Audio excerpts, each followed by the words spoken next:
Olá, sejam muito bem-vindos a mais um Explainer. Hoje a gente vai bater um papo sobre um dos maiores e mais frustrantes mistérios da mente humana. Todo mundo conhece muito bem aquela luta interna de saber exatamente o que precisa ser feito, mas na hora H, falhar miseravelmente em colocar a mão na massa, né?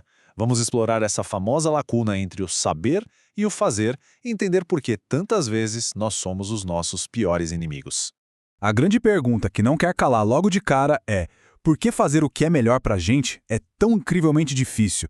Pensa bem, nós geralmente sabemos o que é melhor para nossa saúde, para o nosso bolso e até para nossa alma, mas mesmo assim a gente continua adiando, ficando preso naquele ciclo sem fim de procrastinação.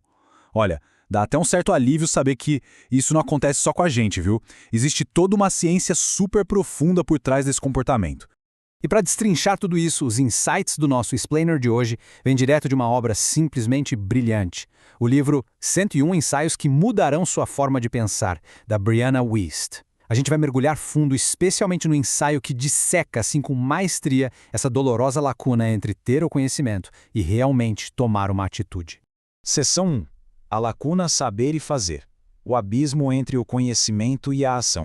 Bom, a primeira grande quebra de paradigma aqui é entender que a gente não está lidando com uma exclusividade do século XXI, tá? Essa é uma condição humana mega histórica. Os antigos gregos chamavam isso de acrásia, que é aquele estado de agir contra o nosso próprio bom senso. Já os budistas Zen chamam de resistência, e os gurus de produtividade de hoje em dia chamam de estar travado. E entender que esse é um dilema ancestral eleva a nossa conversa para muito além daquelas dicas rasas de autoajuda. Trata-se de uma resistência emocional severa e não de pura preguiça.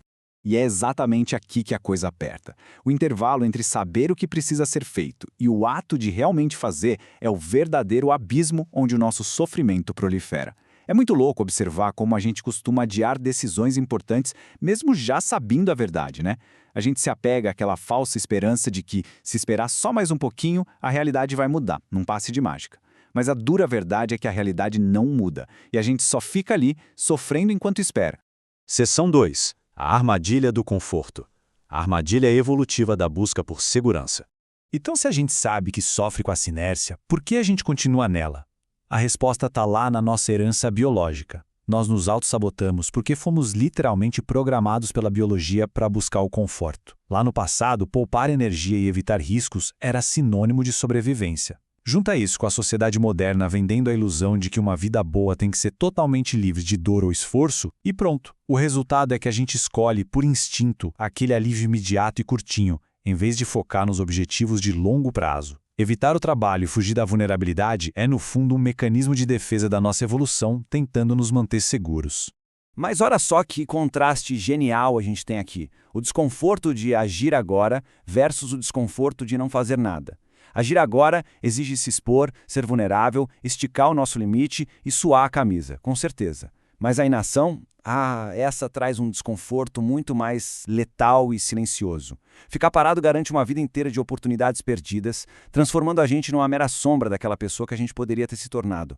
Seção 3. O peso da inércia. O custo psicológico da espera.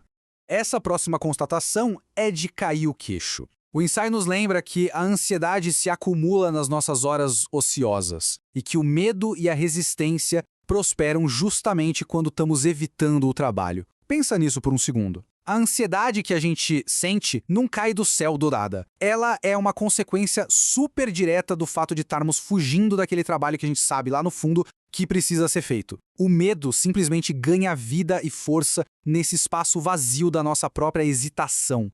E as consequências de deixar essa lacuna entre o saber e o fazer rolar solta são bem pesadas. Estamos falando de relacionamentos íntimos e super importantes indo por água abaixo, estados maníacos onde a gente não consegue decidir nada e um desconforto emocional que paralisa de verdade. No fim das contas, a gente acaba preso num poço de arrependimento e autossabotagem, onde qualquer tipo de produtividade é completamente esmagado por essa fuga interna. Seção 4. Ação imperfeita e imediata.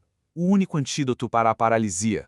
Chegamos então no ponto crucial. O que a gente faz para quebrar essa inércia de vez? O texto traz um antídoto catártico para a paralisia. Primeiro de tudo, a gente precisa mudar a nossa visão sobre o que é conforto. O verdadeiro conforto de longo prazo exige abraçar aquele desconfortozinho chato de agir agora. Segundo, é fundamental olhar para o quadro geral e encarar a alternativa de não fazer nada. A dor do arrependimento é infinitamente pior que a dor do esforço temporário. E terceiro, e talvez o passo mais vital de todos, tomar uma única, pequena e imediata atitude hoje. O antídoto infalível para a autossabotagem é exatamente a ação imediata, mesmo que ela seja totalmente imperfeita.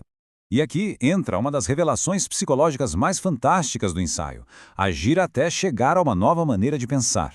A gente tem a mania de tentar consertar a cabeça primeiro, sabe? Ficar tentando pensar e repensar até se sentir perfeitamente pronto para agir. Só que é muito mais fácil e rápido mudar a nossa mente por meio de uma ação imediata do que tentar achar o caminho para a ação só na base da reflexão. É o movimento que cria o nosso estado mental e não o contrário.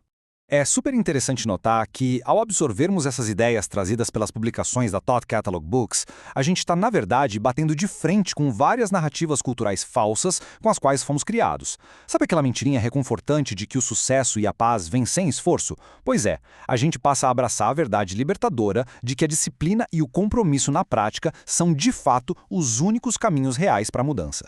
E para fechar esse nosso explainer de hoje, fica aqui uma provocação para todo mundo refletir. Qual é o verdadeiro custo de continuar evitando aquela tarefa que está sentadinha bem na nossa frente hoje? Fica o convite para a gente olhar para dentro e encarar as nossas próprias resistências não curadas. Quando a gente escolhe a ação imediata e imperfeita, nós tomamos as rédeas de volta.